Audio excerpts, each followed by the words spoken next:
Hey guys, we're live. Yeah, hi everyone. Wanted to welcome you to the lesson. I'm Ryan from No Meat May. I'm here on the No Meat May sofa, and I'm here to introduce today the very awesome Suzy Spoon.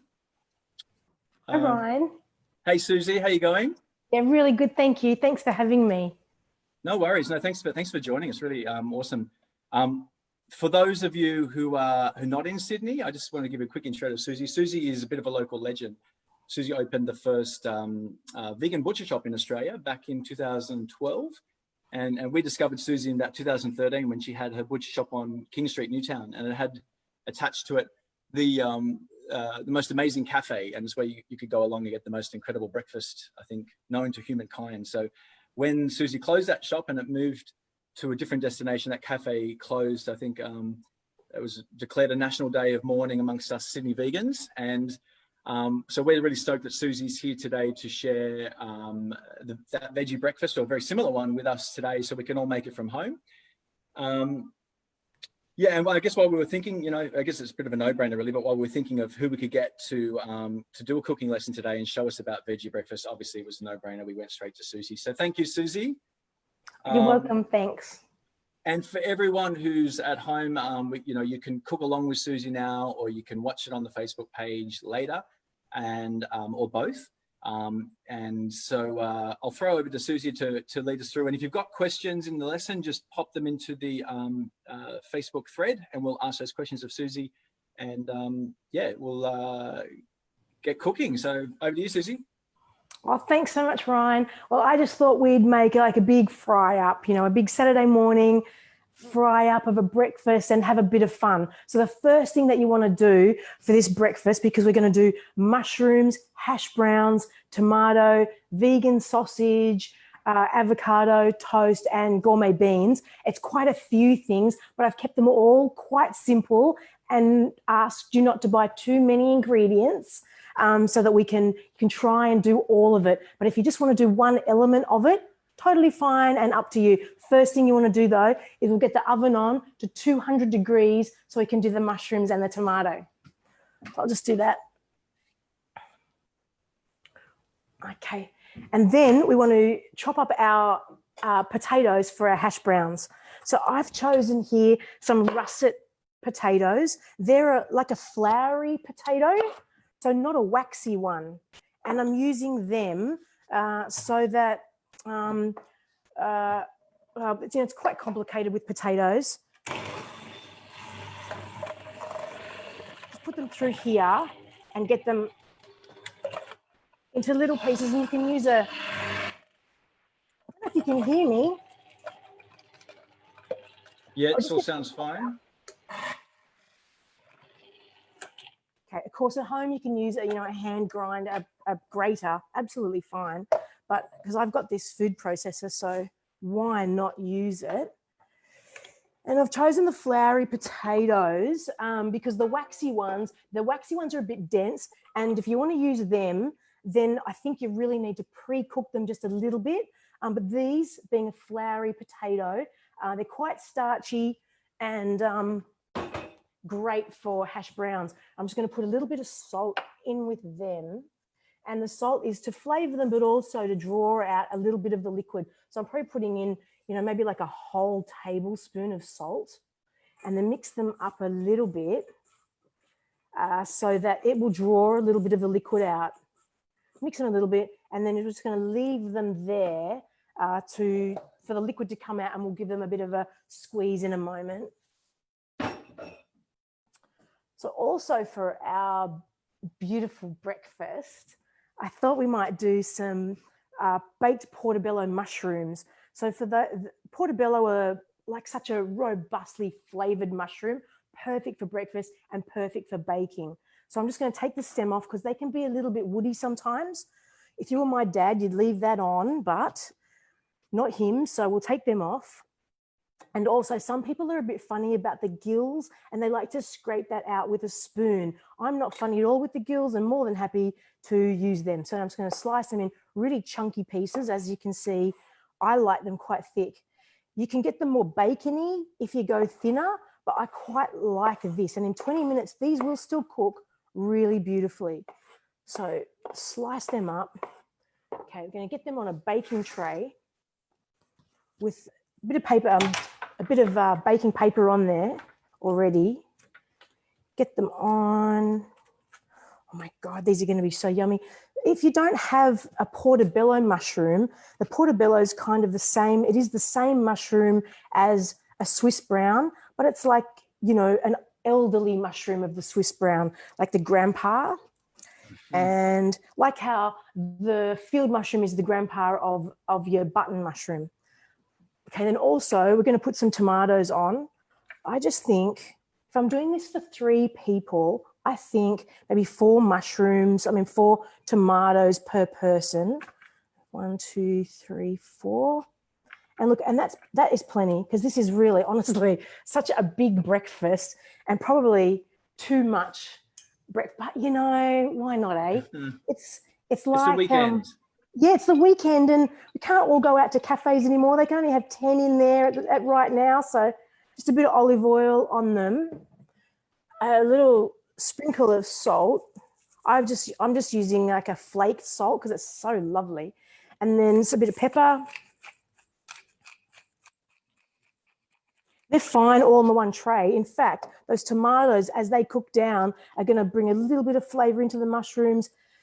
Be so delicious. Okay, I'll bung them in the oven just for 20 minutes.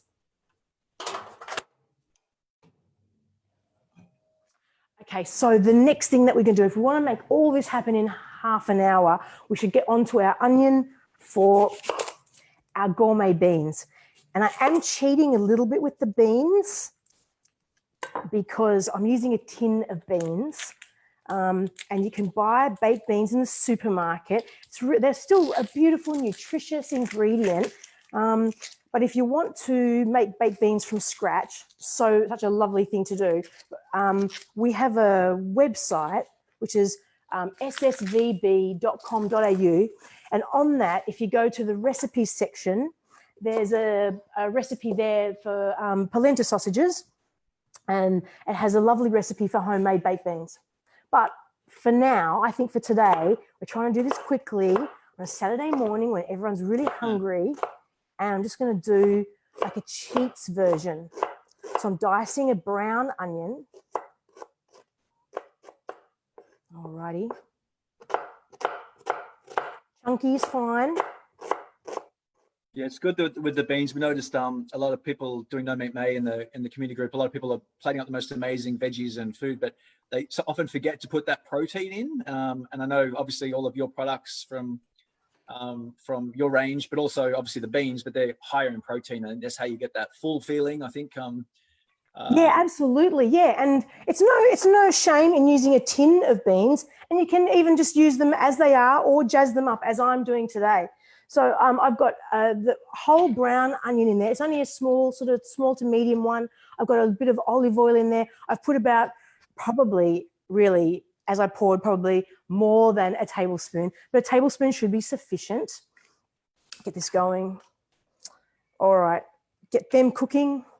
Okay, now back to our hash browns.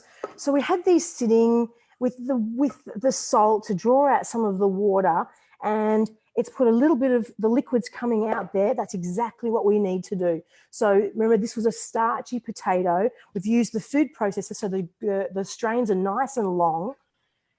And then I just want to strain them with my fingers to squeeze out some of the liquid. Maybe I need just a third bowl. Here we go. Put the liquid in here.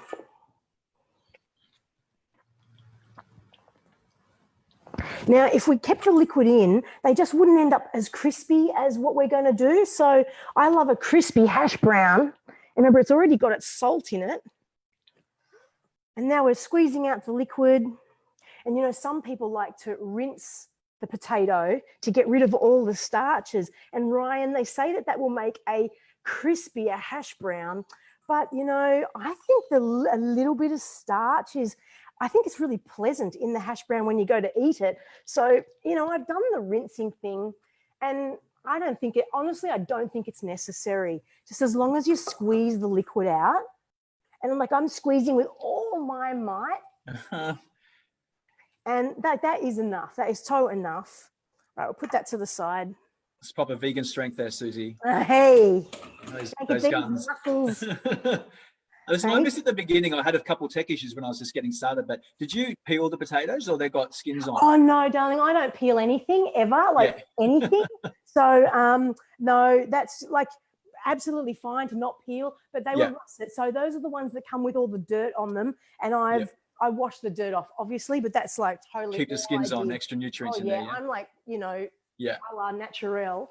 So we'll just get this fry pan on for the hash browns, because they will actually take like a good 15 minutes to cook. So in this fry pan, I've got some coconut oil, and I've chosen coconut oil because it will cook to a higher temperature than olive oil. And coconut and olive are really the only two oils I use at home. I'm just giving those a little stir, these onions that are for our beans, getting them going. All right, I want this one to melt really fast and quite a high temperature. And this is for our hash browns. It's good to get them on like really fast.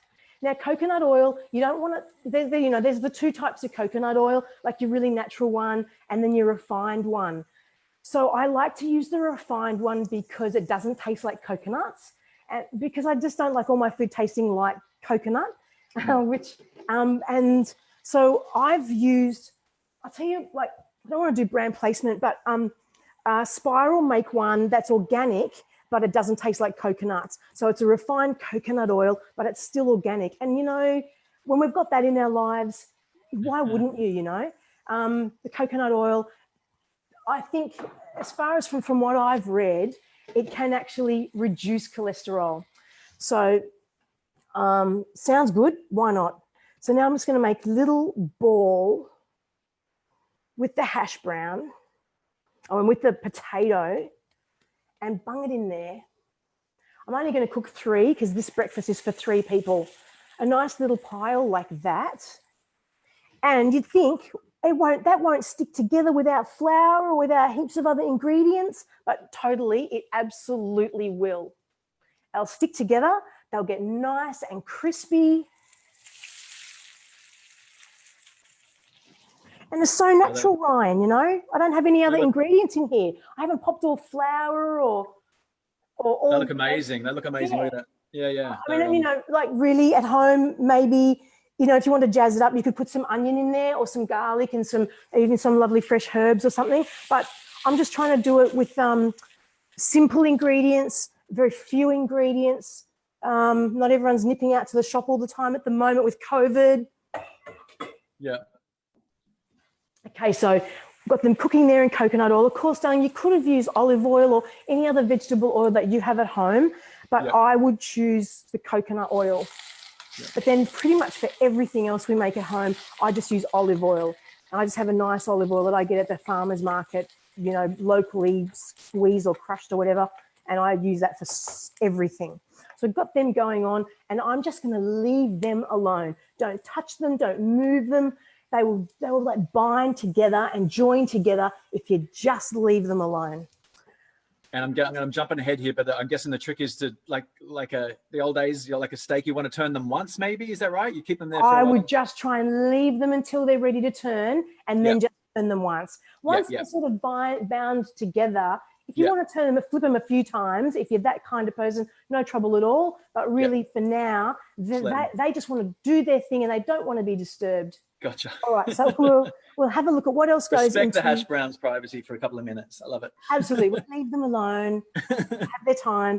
So into the beans, so if you can see, those onions are a little bit brown on the edges.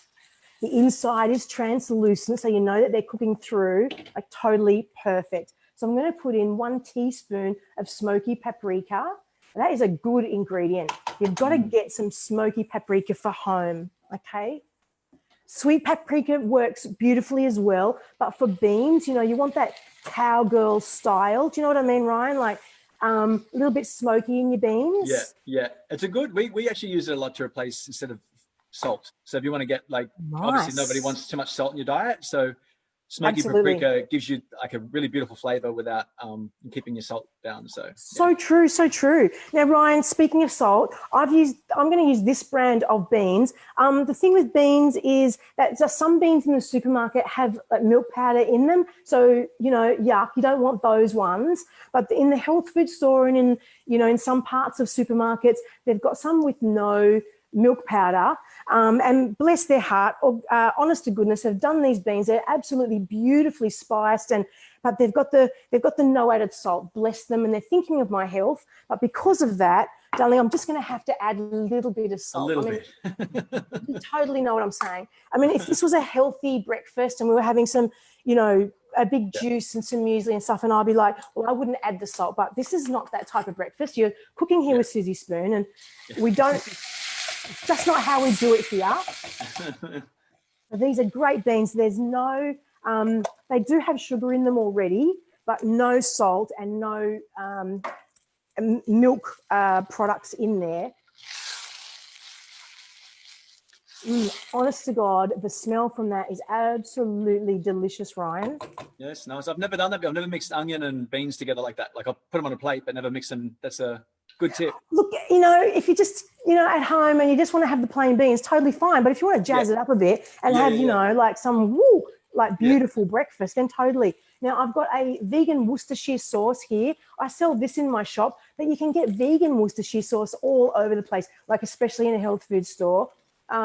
Worcestershire sauce often has anchovies in it. So just read the label, take your glasses to the supermarket, make sure you can read the little writing, and make sure it doesn't have anchovies in it if you're just buying one. I'm going to put in a whole tablespoon.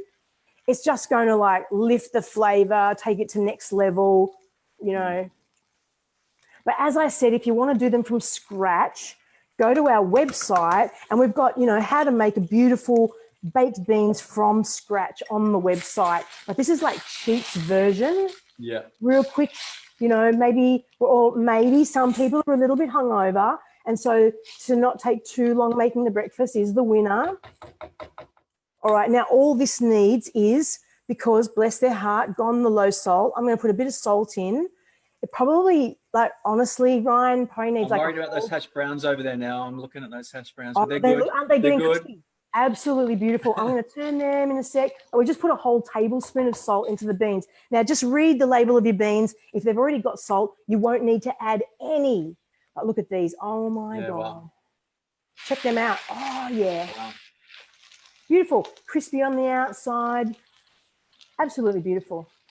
They remind me of an onion pakora, like one of our favorite entrees. They do look a bit like a pakora, don't they? Yeah, yeah. Now, Ryan, my family's Austrian, and so they were big on rosties when I was growing up. Yeah, right. Some rosti that, schnitzels. And so I guess I might use a little bit of the technique from the Austrians. Yeah. And they might be a little bit rusty-like. But if you wanted to use like a waxy potato, maybe you would pre-cook them a little bit to get them slightly tender, then grate them, and then you might be able to make like a hash brown that's like really soft and floury in the middle and then really crispy on the outside. But this is how I like them. I like them like totally crispy all over. Yeah. And then we're just going to leave them again and let them get like real like, I'm going to turn these beans down. I'm just going to add one more ingredient to these, darling, which is tahini. And tahini's like, I've been making this sort of beans since like 1980, and I always add tahini because it gives them a real cheesiness. So I'm going to put about a quarter of a cup in, like Suzy style, quarter of a cup.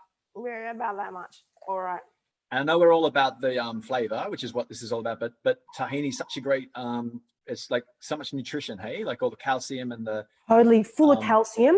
Yeah. Very nutritious. It's going to give them a really beautiful nutty flavor and a real depth to them. I mean, those beans were probably beautiful from the start, but now these things we've added, they've just jazzed them up a little bit, All right, so we'll just leave those to cook. We'll get this, the beans to just heat up again with that tahini in them, and then we'll get our sausages on. So we know we've got our mushrooms and tomatoes in the oven. They'll take 20 minutes. These are looking pretty good. So let's crack open these sausages. I've chosen Suzy Spoons sausages, of course, because that's like, you know, the way I roll. So I've chosen the polenta ones, darling, because... Is there any other sausage? I don't know. I'm not sure. Yeah, look, I make 5 different sausages, and you could choose any for breakfast or anyone else's brand. Of course, that's absolutely fine. I just like a nice sausage with my brekkie, and my favorite is the polenta. I love the way the basil and sun-dried tomato work with the polenta. It's almost like, you know, an Italian style, but I'm just going to do 3 because my breakfast is for 3 people. And honest to God, this is so much food, you know, already. So 1 sausage per brekkie, I think, is plenty. All right, I think those beans are totally done, and I'm just going to get them off. Find another fry pan. Oh, here's one. And then put this guy on. Get a little bit of olive oil in here. And a lot of people do ask me about the best way to cook my sausages. So this is how I do it at home. I never seem to have any trouble. Sometimes people tell me that they have problems cooking the sausages. So I've just turned that on. It's on a low to medium heat. I put a little bit of olive oil in there, and now I'm just popping the sausages in. Now, these sausages, they've got a skin on them, Ryan, and the skin's made of the polysaccharides of red seaweed. So that keeps all of the beautiful mince that we've made into a sausage shape. And so it's nice and convenient to cook. So I've put them in, and I'm going to try not to touch them too much until they get a bit crispy. So you put them in, you keep them separated. And if you squish them all together, the skin, as it gets heated up, it will stick to itself and tear. So this 3 in this giant fry pan's perfect. And I think the trick really is to let them form a little crust before you turn them. So just like calm, cool. Shall we see how these hash browns are going, darling? They're looking beautiful fabulous. outside, don't they? Lovely. Yeah. Oh, they look nice on there too. This one could probably go back again. All right. They all look absolutely beautiful. We might turn them off.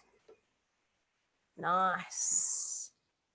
And I know we're not doing this for a plug. You're really generous in giving your time, but I do want to talk about your product because I think it's great. And do you? Yeah. I do, yeah. And we're big fans of your seitan, your chicken in particular. Oh, the shredded seitan. How good's that product? It's really, I know.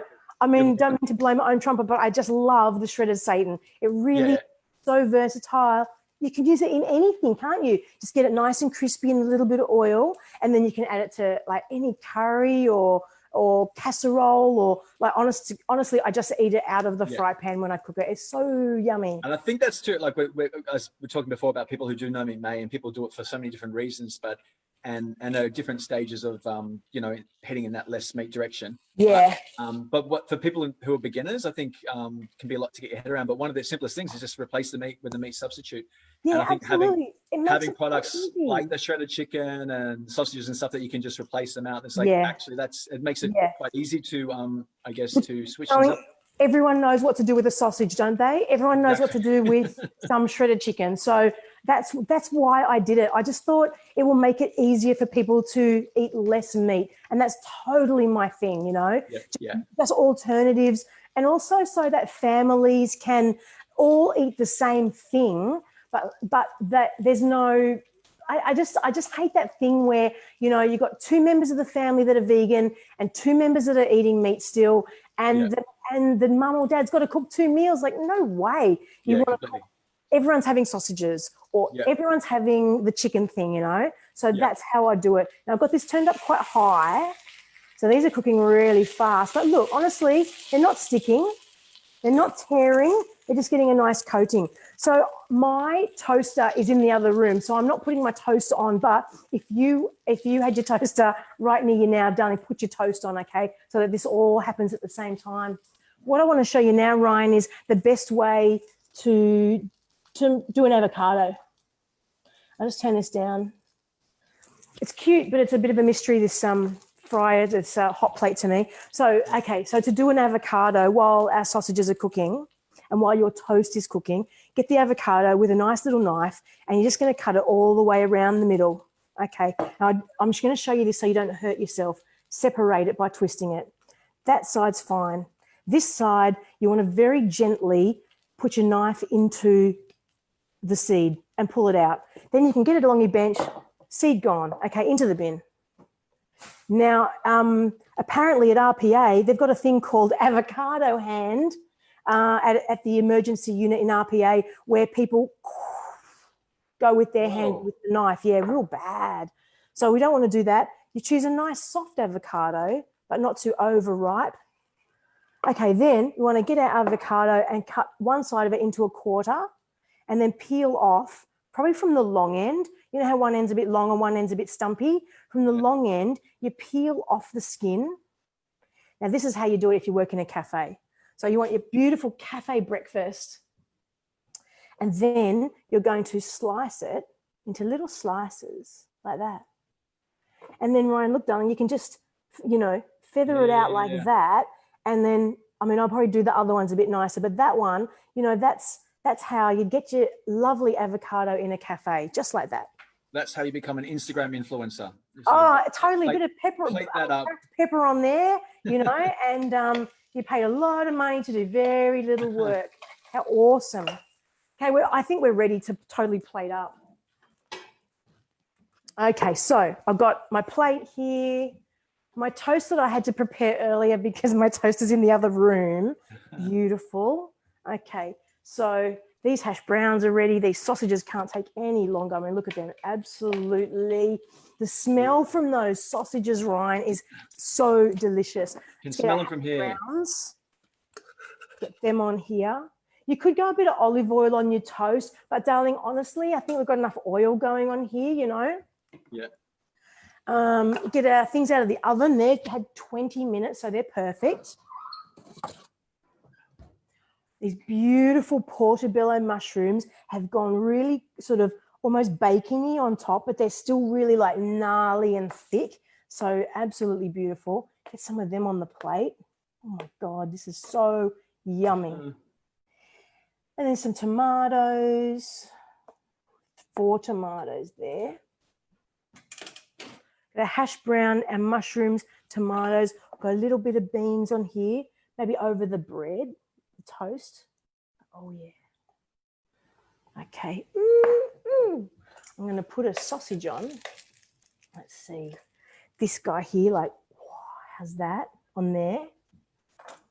With a little bit of avocado on there like that. Okay, all it needs, and the smell is absolutely divine. I cannot wait to eat it. Bit of cracked pepper.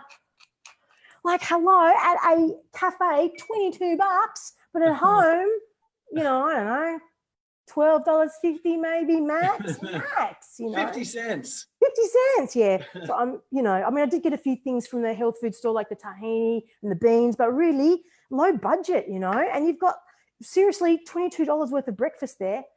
And it's done. That's sensational. Oh. Those tahini beans, we're actually going to go and make some of those now, definitely. And those hash browns. Really yum. I mean, you can do so many hash browns so many different ways, but is, you know, that's an ideal way. So simple. Yeah. Suzy, thank you so much. You're welcome. You're so welcome, darling. Yeah. Really appreciate it. And I think everyone doing No Meat May has no excuse now for, we'll pop this on the No Meat May group. We'll tag it in the breakfast recipes. So thank you again for your time. And where do we get your product? Welcome. Where do we get your product? I know you're not here to plug, but Harris Farm. Sure, yeah. Harris Farms, they've got like 25 stores in New South Wales. So that is a good place to get them. Health food stores and little supermarkets all over Australia. And if your little health food store doesn't have them, you can ask and we'll try and organise to get them there. We also have an online store. We deliver to New South Wales, Queensland, Victoria, Canberra, all over the place. And now we have a retail shop on King Street in Newtown if you're local. Yeah. And too soon to order the Christmas roast, but put that on You can order the roast anytime. We actually make them all year. So if you've got a party or, a birthday or, something special, you're welcome to order a roast and we will make one especially for you. Yeah, nice one. Nice one, Suzy. Thanks again. And so everyone follow Suzy on social media as well, because some great food and ideas and recipes. And we'll see you later, Suzy. Enjoy your brekkie. Thank you, Ryan. Thanks so much. See you. Bye. See ya. Bye, everyone. Oh my God, beautiful. Mm.